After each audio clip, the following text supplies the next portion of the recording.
오늘 놀라우신 주의 은혜의 말씀 속에 예수 그리스도의 부활의 능력이 함께 하시길 예수 이름 축복합니다. 아멘. 어떤 할머니가 교통사고가 났습니다. 그래서 돌아가셨기 때문에 경찰이 확인차 할아버지를 불렀습니다. 할아버지 이 시신이 맞는지 한번 확인해 주세요 라고 하니까 할아버지가 보기보다 담담하게 천천히 그 침대로 가서 얼굴이 벗겨져 있는 그 시체를 보고 얼굴을 탁 확인 보자마자 가슴을 치며 털썩 주저앉으며 거의 펄썩펄썩 울며 안 돼 라고 절규하며 우시는 겁니다. 경찰이 할아버지 잘 참으셨는데 얼마나 사랑하셨으면 이렇게 우십니까? 라고 하니까 할아버지가 풀이 죽은 목소리로 말하기를 내 아내가 그 할망구가 아니요 하면서 이렇게 절규했다고 합니다. 아직 이해를 못했습니까? 그 할망구가 죽었으면 좋겠는데 안 죽고 다른 사람이 죽었다라고 이렇게 시신하기는 안 된 것이죠. 이 내용에 격언이 하나 달려있는데요. 그 격언이 뭐냐면 죽음 앞에서 진실이 마침내 드러나도다 하는 이런 격언이 붙어있는데요. 숨기고 산 감정이 결국엔 드러난다 라는 그런 비유입니다. 그러나 제가 이 이야기를 보고 저도 한참 웃었습니다. 그러나 설교를 준비하면서 깨달은 것이 뭐냐면 예수 그리스도의 죽음 앞에서는 우리가 처절한 죄인이었구나. 내가 처참하고 비참한 죄인이었음을 드러났구나 라는 것이 참 느껴지더라고요. 그러나 참 부활의 생명의 주님 앞에서는 우리가 참된 의인이요 참된 기쁨에 하나님의 자녀로서 또 드러났구나 라는 기쁨이 참 교차하는 것을 느꼈습니다. 오늘 말씀을 통해서 주님의 십자가와 그 부활의 영광 아래에서 내가 어떤 존재인지, 내가 어떤 목적을 가지고 다시 거듭나서 태어났는지를, 또 그 예수의 부활을 목격하고 진짜 정인이 되는 삶이 어떤 삶인지를 발견하는 우리가 되시기를 주 예수 이름 부탁드립니다. 아멘. 훗날 바울이 되는 이 사울이 부활의 증이 되는 사건이 오늘 본문에 소개되어져 있습니다. 절대 사울은 부활의 증이 될 수 없는 존재 아니었습니까? 그 시대에 사울은 예수를 죽이려고 했던 자입니다. 오히려 예수님의 다시 살아나심을 증거하는 그들을 죽이기 위해서 최선을 다했는데, 예수의 부활의 증인들을 죽이기 위해 최선을 다한 자가 어떻게 예수 부활의 증인이 될 수 있다는 겁니까? 사울이 활동하는 시대에는 두 가지 예수님의 살아계심과 또 율법주의자들 사이에 두 가지 세계관이 교차했습니다. 그것이 뭐냐면 내가 거룩하니 너희도 거룩하다라는 거룩을 중심으로 해서 부정한 자, 더러운 자, 죄인들과 분리하는 분리 정책이 종교에 있었습니다.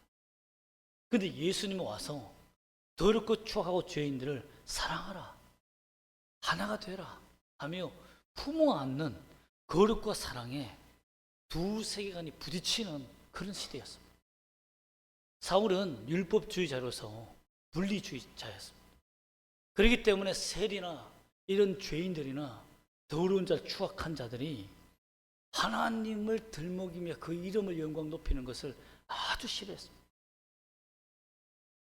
그렇기 때문에 예수의 정책이나 종교 사상이나 이런 모든 것들을 싫어했던 그런 시대의 사람들이 있기 때문에 예수가 부활했다는 것을 증언하는 그들은 정신질환자로 생각하기 때문에 당연히 세상 악이다, 이들과는 분리되는 게 맞아 라고 생각했던 것이 사울이 활동하는 시대였습니다. 그래서 분리 종교의 특징상 이들과 분리되어서 이들을 멸절시키고 새로운 율법주의의 부흥을 일으키는 것들이 그 시대에 하나의 모토였습니다. 목숨 걸고 한 거예요. 구체적으로 사울이 예수님의 제자가 된다는 것이 더욱 불가능한 것은 1절에 그의 태도에서 나타납니다. 그가 어떤 태도로 살았는지 1절 말씀 다시 한번 읽어볼까요? 뭐라고 기록되어 있는지. 시작. 사울이 주의 제자들에 대하여 여전히 위협과 살기가 등등하여 대제사장에게 가서라고 되어 있습니다. 이 말은 뭐냐면 말도 안 된다. 이런 인간들은 정말 죽어야 마땅하고 이런 정신질환자들은 이 세상의 악이다. 사라지는 게 맞아. 이렇게 생각한 것이 사울의 생각이었습니다. 이성을 잃어버릴 만큼 생각해 보세요. 이성을 잃어버릴 만큼 위협과 살기가 가득 찼다. 즉 저건 죽어도 돼. 저 인간들은 죽어도 돼. 이런 생각 사는 거죠. 이란의 시아파 사람들이 왜 수아파와 다르게 미국이나 이스라엘이나 기독교인들을 죽이기에 대해서 살기가 등등하며 옳다고 생각하냐면 12인마라는 지금 12인마라는 그 신이 왔는데 그 존재가 오면 전 세계의 이슬람화가 되고 우리 재림 예수와 똑같은 거예요. 이슬람화가 되고 모든 사회 악은 사탄적인 나라 미국과 이스라엘과 기독교를 섬기는 모든 나라는 멸망한다라고 믿고 있습니다.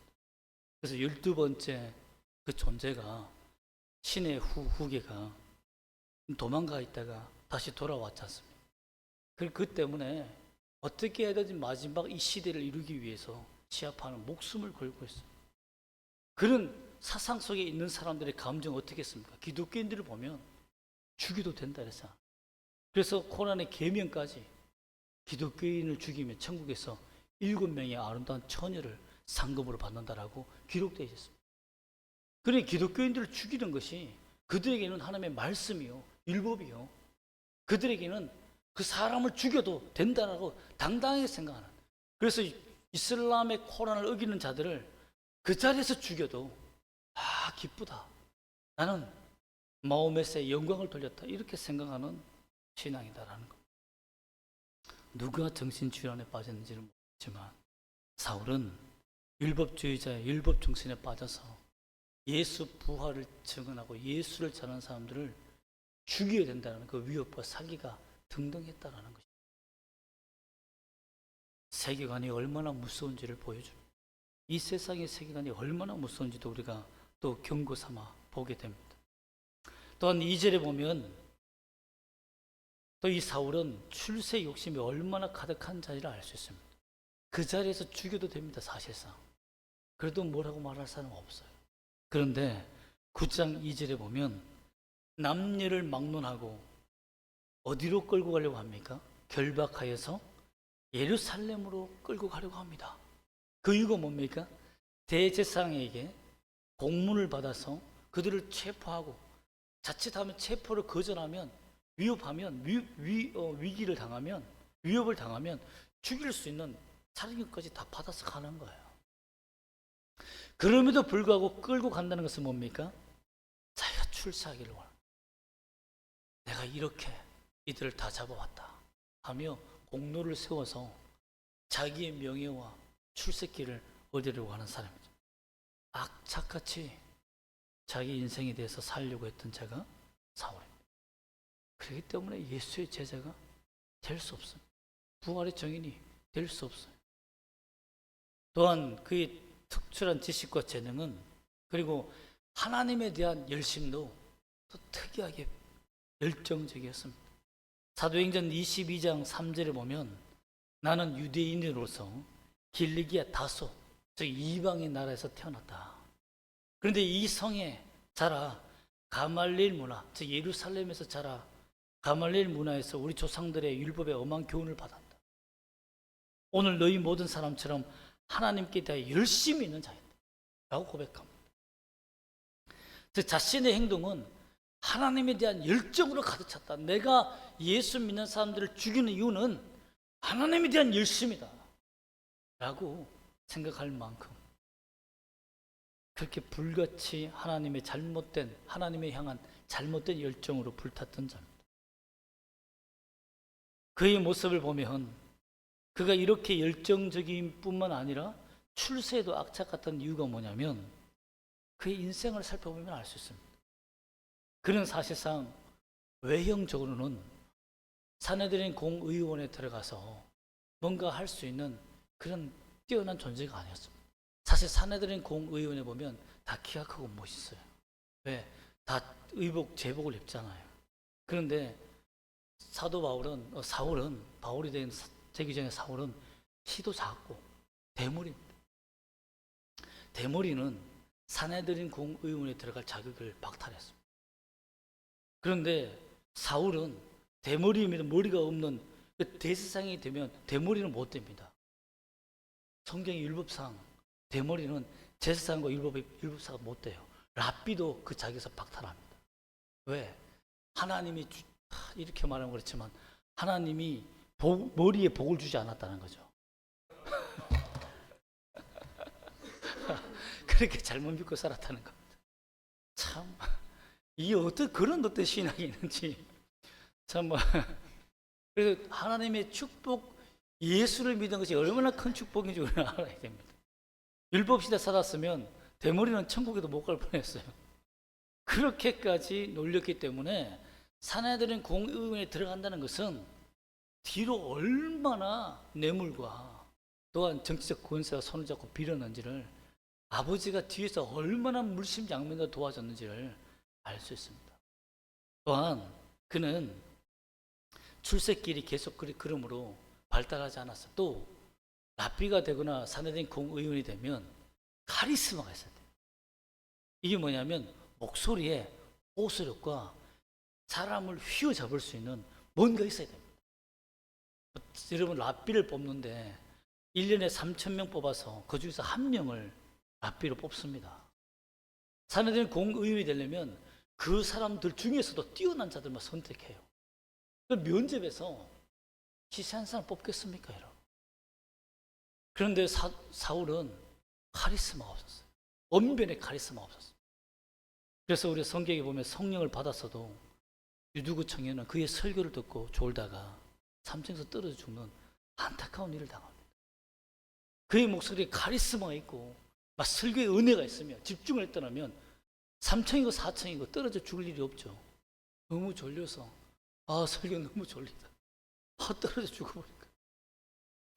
다행히도 성의 능력으로 살려서 다행이시지, 그는 외모에도 흠모할 것이 없고 대머리에 키가 작고 카리스마가 없는 목소리이기 때문에 출세할 길이 없는 거예요. 그렇기 때문에 그가 출세하려면 악착같이 예수 믿는 사람들 잡아서 죽이든지 잡든지 공도를 세워야 되는 거예요. 이렇게 악착같이 살아야만 사내들인 공의원 안에서도 인정받는 자가 되는 거예요.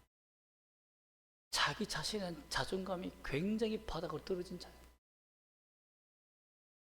이런 사람이 어떻게 그 모든 것을 다 버리고 예수의 부활을 증거하는 증인이 된다는 겁니다. 불가능합니다. 이런 사람들은 아무리 설득해도 버리지 못합니다. 그렇지 않습니다. 그런데 어떻게 이런 일이 일어났느냐? 삶의 전부가 산산이 부서지는 경험을 합니다. 자기의 모든 인생이 와르르 무너지는 경험을 해요. 부활의 주가 직접 만나 주시는 경험 때문에 그의 인생은 산산이 부서져 버려요. 그것이 9장 3절에서 5절까지의 말씀입니다. 한번 읽어볼까요? 3절에서 5절 시작. 사울이 길을 가다가 다메섹에 가까이 이르더니 홀련히 하늘로부터 빛이 그를 둘러 비추는지라. 땅이 엎드러져 들음에 소리가 있어 이르시되 사울아 사울아 내가 어찌하여 나를 박해하느냐 하시거늘 대답하되 주여 누구시니까? 이르시되 나는 내가 박해하는 예수라. 사울은 다메섹에 가까운 거리에서 만났다고 되어 있는데요, 이것을 다시 말하면 예루살렘과 멀리 떨어져 있는 곳입니다. 반대로 말하면 그렇지 않습니까? 예루살렘과 점점 멀어져 가서 다메섹에 가까웠다는 것은 사울의 입장에서는 이제 그들을 잡아서, 예수 믿는 사람 잡아서 출세할 길이 가까웠다는 말이고, 반대로 예수님의 입장에서 보면 얘가 변화되면, 사울이 변화되어 예수를 믿으면 예루살렘에서 이 사람을 붙잡아 쫓아오기에는 먼 곳, 아무도 그가 변화되지 못한 아주 멀리 떨어진 곳이라는 것이 됩니다. 참 이렇게 인생은 아이러니컬하게 두 가지 양면을 가지는 현상이 있는데, 사울은 호련히 하늘로부터 빛이 자기를 둘러싸는 경험을 합니다. 강렬한 빛이, 태양빛보다 더 강렬한 빛. 여기서 하늘로부터 빛이라는 이 개념은 태양빛을 넘어서는 빛입니다. 정말 주님의 빛이 그대로 온 것이죠. 태양으로서도 도저히 이 빛을 따라갈 수 없는 엄청난 빛이 자기 주위에 둘러줍니다. 그러면서 사방을 보지 못하게 했겠죠. 그 땅이 엎드려져, 이 빛 때문에 땅에 놀라서 엎드려져 갈 수가 없으니까. 짐승들도 갈 수가 없으니까 멈췄겠죠. 그때 소리가 들립니다. 사울아 사울아, 내가 어찌하여 나를 박해 하느냐. 그럼 주님의 음성을 들어본 적이 있습니다. 사울은 가말리엘 문화에서 수십 년을 배웠지만 주의 음성을 들어본 적이 없어요. 이런 빛을 경험해 본 적이 없어요. 자기의 신학을 그렇게 배워도 하나님을 못 만났어요. 하나님의 능력을 경험해 본 적이 없어요. 주의 음성을 들어본 적이 없어요. 자기 이름을 부르는 신의 음성을 들어본 적이 없습니다. 듣기는 많이 들었죠. 옛날에 막 아브라함이 하나님을 음성 들었다고 하더라.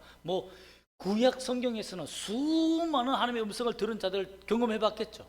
그러나 자기의 신앙으로서는 한 번도 하나님을 경험해 본 적이 없는, 초자연적인 역사 하나도 없는 겁니다.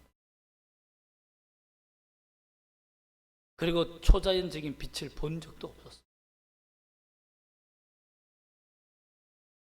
자기의 신념을 완전히 부숴버리는 부활의 예수, 자기가 핍박하고 죽이려고 했던, 예수 믿는 자를 죽이려고 했던 예수는 거짓이고 선동가며 분리 종교 정책, 즉 거룩에 반대되는 더러운 자를 받아들이는 혼합주의의 종교다라고 생각했던 그 신념이 내가 예수다, 내가 부활한 예수다 라고 만나 줌으로 말미암아 진짜 예수는 살아계신다는 것을 알고는 자기의 모든 신념이 산산이 무너지게 되었다는 거예요.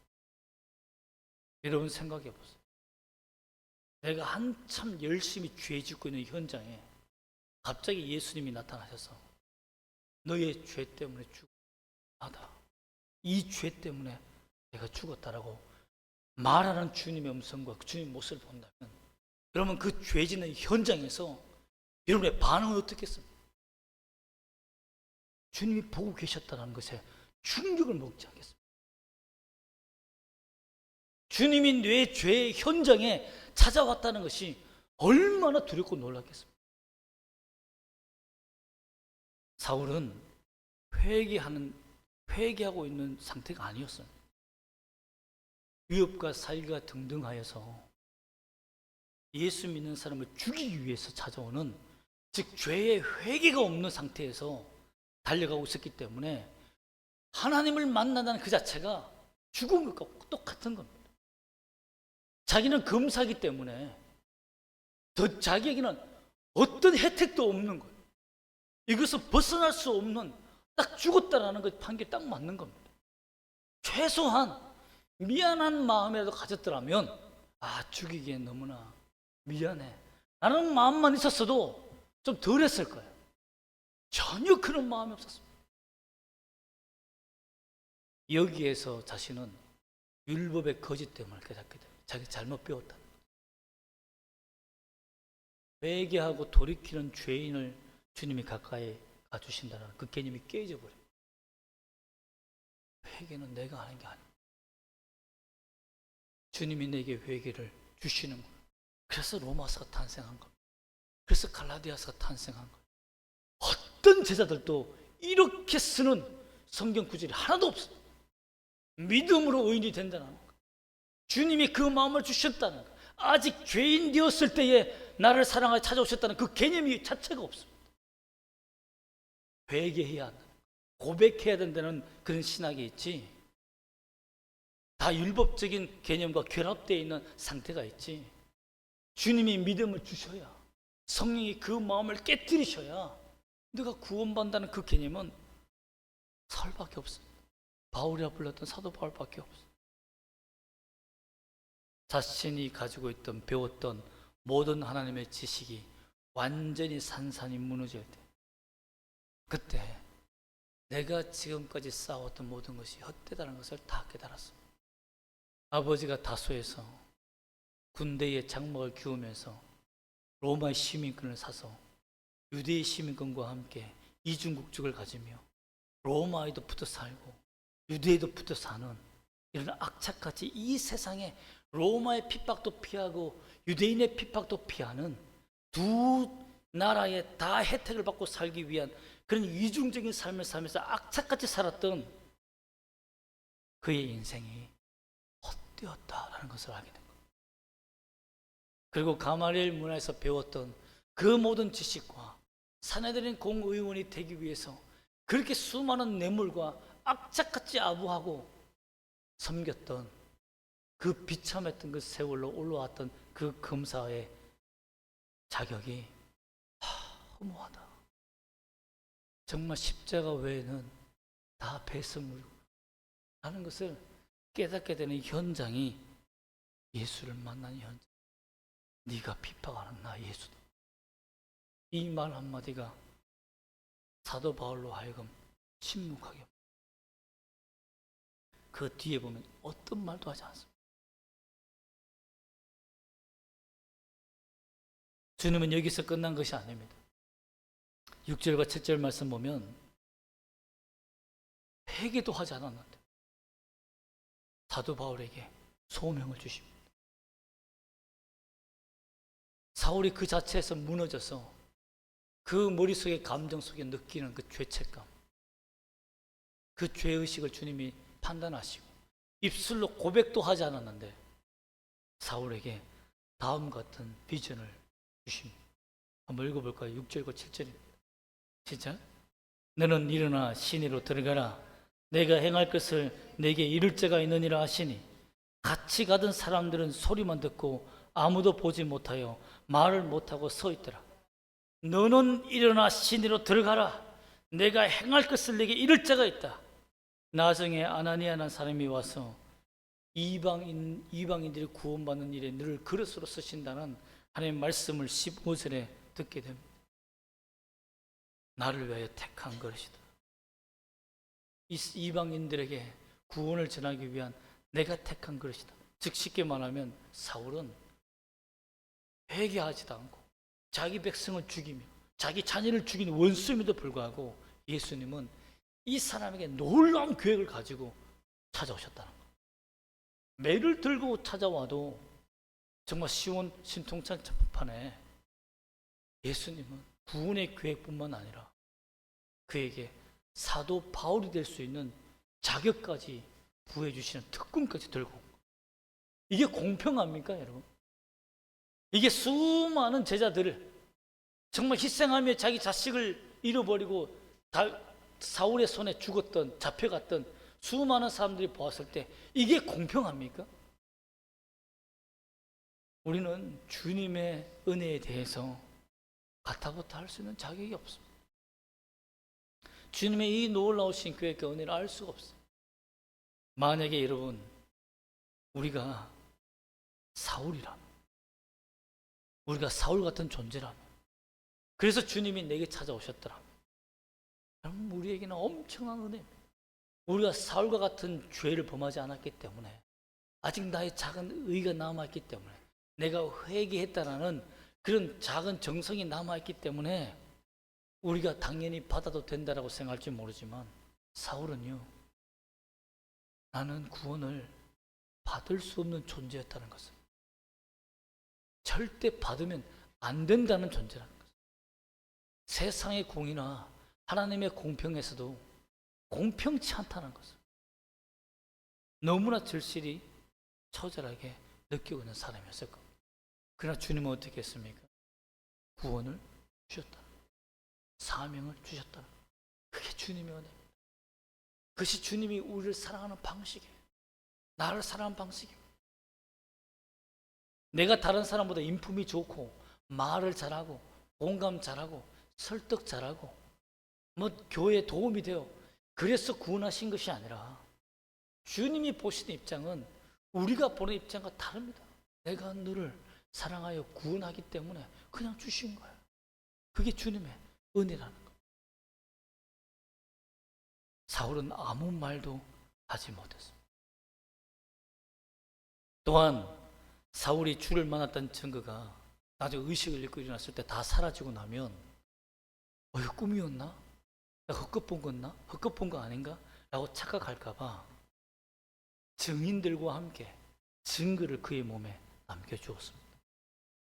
그것이 바로 8절과 9절 말씀입니다. 한번 읽어볼까요? 시작.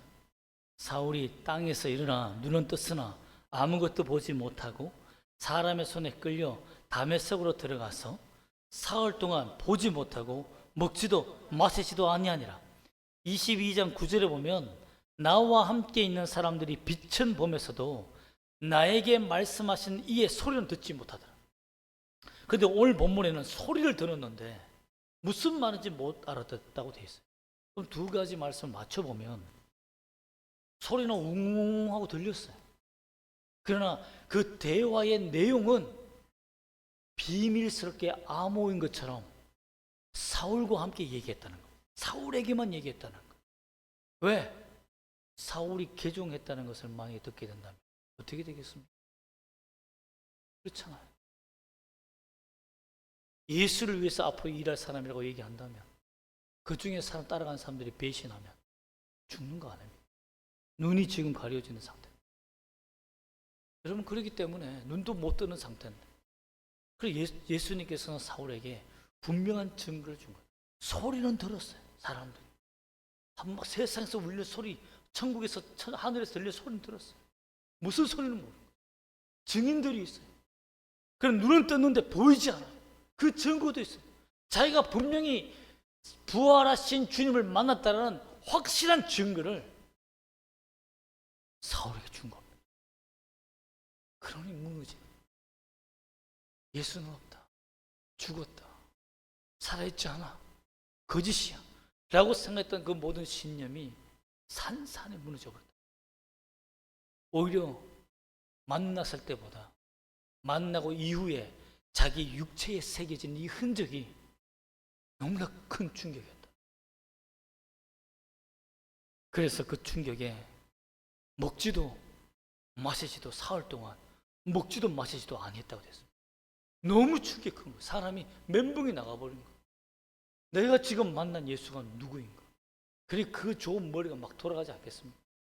저는 잘 안 돌아가겠지만 성경을 다 외우고 있는, 구약을 다 외우고 있는 사울 입장에서는 예수가 누구인지 착착착 맞아떨어져 갈 때 먹지도 못했을 거예요. 여러분 성경이 깨뚫어질 때가 있습니다. 막 성경이 막 깨뚫어질 때는요, 밥 먹는 것도 잊어버리고 설교 준비할 때, 때로는 어떤 데는 먹을 거 옆에 놓고도 그 잊어버리고 그게 빠질 때가 있습니다. 왜? 하나님이 주시는 그 놀라운 인사이트가 시간을 지배해버립니다. 내 감정을 지배해버려요. 그런데 예수님이 이런 분이었다. 내가 알고 있던 것이 잘못됐고 내가 죄인이라는 것을 깨달을 때 얼마나 처참하고 비참하고 내가 죽인 사람에 대한 죄책감이 얼마나 강하게 밀려왔겠습니까? 먹고 싶겠습니까? 사흘 동안 먹지도 마시지도 못하고 그 이대로 죽었으면 좋겠다는 상태였을 것입니다. 즉 죽을 만큼 큰 죄를 범한 죄인으로 인식되고 회개하는 시간을 갖게 되었다는 것입니다. 사람들 앞에 소리 지르면서도 회개하지 못했을 거예요. 정말 속을 죽여가며 예전에 드라마에 보니까 주먹을 입에 넣고 우는 그런 드라마도 있었는데 소리가 들리지 않도록 정말 비참하게 울었을 겁니다. 여러분 이렇게 해서 사울은 인생이 바뀌게 됩니다. 사울이 받은 축복은 뭡니까? 그 이름이 나중에 바울로 바뀝니다. 이제는 이방인의 사도가 되었으니 나를 파울루스라 불러라. 파울루스가 우리나라 말로 바울입니다. 사울은 유대인식 이름이에요. 그래서 파울루스가 원래 작은 자라는 의미입니다. 사울도 작은 자인데 파울루스는 헬라식 이름으로, 로마식 이름으로, 이제는 사울, 유대인으로서 내가 살면서 권리를 얻는 그 이름을 버리고 파울루스, 이제는 이방인들을 위해서 내가 구원하는 사도로 내가 사명을 받았으니 그 바울로 내가 살겠다. 그게 축복 아닙니까? 이름을 바꿨다는 것은 내 인생을 바꿨다는 거 아닙니까? 내 인생의 방향을 바꿨다는 거 아닙니까? 여러분들은 부활의 주님을 만났습니까? 즉 다시 말하면 당신의 인생이 바뀌었습니까? 당신의 진로가, 경로가 바뀌어졌습니까? 세상으로 악착같이 살아가던 그 삶이 십자가로 주님께로 바뀌었냐고 묻는 겁니다. 한 번도 버리지 않고 악착같이 모하려고 했던 그 성격이 주님을 위해서 모든 것을 버리고 이제는 주의 복음을 위해 악착같이 사는 열정으로 바뀌었다라는 거죠. 그리고 주님은 그를 사도다, 사도다 라고 말해주었어요. 사람들이 인정하지 않았습니다. 그의 폭행과 그의 괴팍한 성품과 그의 모난 신앙 때문에 그를 사도로 인정하기 싫었어요. 지도자감이 아니야. 그러나 주님은 사도다 라고 인정해 줘. 내가 받은 것은 사람에게 받은 것이 아니고 하나님이 내게 사도다 라고 주신 것이다. 여러분, 집사가 되고 권사가 되고 장로가 되는 것은 우리가 투표를 잘해서 아니면 목사님께 잘 보여서 성도에게 잘 보여서 그렇게 된 게 아닙니다. 하나님이 세워주신 것. 모든 직분은 하나님이 세워주신 것. 사울은 죽고 바울이 예수 안에서 다시 사는 거듭난 인생의 부활의 증인이 된 것입니다. 여러분, 매해 부활절은 찾아옵니다. 우리는 부활의 주님을 만났습니까? 아니면 올해도 이 부활절이 그냥 지나 보내시겠습니까? 부활의 주 예수 그리스도께서 이름의 삶에 찾아오시기를 축복합니다. 주님은 세상에서 악착같이 이기적이고 괴팍하고 교활한 삶을 사는 우리를 산산히 부수셔서 예수의 종, 예수의 증인, 부활의 증인으로 바꾸시기를 기뻐하시는 분이십니다. 그렇게 구원을 주시는 분이십니다. 그 주님이 우리 아버지시요 우리 주요 그의 아들 예수 그리스도로 메시아로 우리에게 오셨습니다. 또한 성령을 우리에게 보내주셔서 성령으로 살 수 있도록 강력한 은혜도 부어주었습니다. 부활의 증인이 된다는 것은 새로운 관점, 새로운 안경을 쓰는 것과 동일합니다. 저는 참 눈이 나쁘기 때문에 눈이 나쁘기 전의 상태를 너무 잘 압니다. 사람이 잘 안 보여요. 그래서 잘 모르니까 그냥 눈 인상을 찌푸려 지나가면 부릅니다. 왜 나한테 인상 쓰냐. 그래서 많이 주워박아갔어요. 눈이 나쁜지 모르고. 또 안경 도수가 잘 안 맞으면 또 잘 안 보여요. 눈이 점점 나빠지니까. 인사를 잘 안 하니까 우리 전사님은 인사성이 굉장히 안 좋아. 성격이 안 좋은 사람이에요. 원래 성격이 안 좋은데 눈이 나쁘니까 더 나쁜 사람으로 보일 때가 많아요. 그래서 안경을 바꿀 때가 많아요. 근데 안경이 굉장히 비쌌거든요. 그래서 참 힘들었어요. 한번 바꿀 때마다 끝까지 한번 쓰고 웬만하면 안 바꾸는데 여러분, 선명한 안경의 도수를 새로 안경 쓰고 나면 선명하게 보여요. 보이지 않았던 성경을 봤는데 이런 단어도 있었구나 라고 안경을 제대로 썼을 때 보이는 단어도 있었어요. 또 제가 네라는 말과 네라는 말을 잘못 읽고 있었다는 것도 제가 깨달았어요. 대충 읽었구나 하는 것도 깨닫게 되었어요. 여러분, 영적인 새로운 안경을 쓰면 내가 잘 보지 못했고 이거였구나 생각했던 예수님에 대해서, 하나님에 대해서 선명하게 보여요. 내가 산산이 깨어지는 만큼, 내가 알고 있는 하나님이 산산이 깨어지는 만큼 더 잘 보여요. 그래서 여러분, 성경은 한계가 없습니다. 배우는데 한계가 없어요. 내 신앙이 성숙할수록, 자라갈수록 내가 산산이 깨어지고 부서지는 부활의 주님을 만나면 만날수록 성경이 새로워집니다. 성경이 새로워져요. 제가 학교 때 배웠던 신학, 야, 대단하다 배웠어요. 이야, 이만한 것이 없다 생각했는데 목사가 되어 정말 수십 년이 지나 보니 아무것도 아니었다. 그것을 내가 기뻐하다니. 더 깊고 더 놀라운 세계가 더 많이 있습니다. 주님에 대해서 다시 알게 되고 더 깊이 알게 되는 성령의 역사, 부활의 주님을 만나는 오늘 아침이 되기를 소망합니다. 부활의 증인이 된다는 것은 성령 하나님의 눈을 내가 가진 것과 같다라는 거예요. 그 성령 하나님의 충만하신 관점을 소유하기를 원합니다. 그럼 어떻게 우리가 부활의 증인이 될 수 있습니까? 3절 말씀이 기가 막힙니다. 훈련이 하늘로부터 뭐가 왔다고요? 빛이 임하여. 내 힘으로 안 된다는 거. 내가 부활의 증인이 된다는 것은 내 노력으로 안 된다는 거예요. 제자 훈련 몇 기, 안 돼서 또 재수할까? 안 돼요. 강력한 부활의 빛이, 부활의 주의 빛이 내 인생에 비춰져야 돼요. 그것은 강력한 불가항력적인 은혜가 내게 찾아오셔야 돼요. 그 하나님 찾아와 달라. 반복적으로 찾아와 달라. 갈망하고 갈증을 일으키며 간구할 때 오시는 거예요. 잠언 8장 17절에서 나를 사랑하는 자들이 나의 사랑을 입으며 나를 간절히 찾는 자가 나를 만날 것이다 라고 됐습니다. 간절히 찾기를 소망합니다. 부활의 주님을 만나면 내 인생이 바뀌어져요. 또한 6절처럼 주님의 강력한 도움과 말씀이 필요합니다. 일어나라, 시내로 들어가라라고 주님 말씀하셨습니다.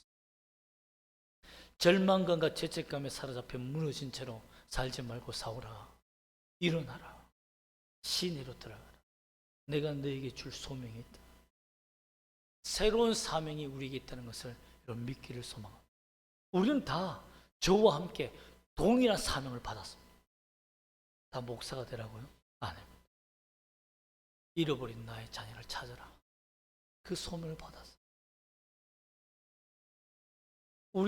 저는 목사님 영어도 잘 못하고 한국말도 제대로 못하는 경우가 많은데 어떡합니까?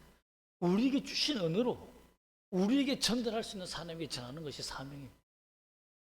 왜 수많은 언어를 주었겠습니까?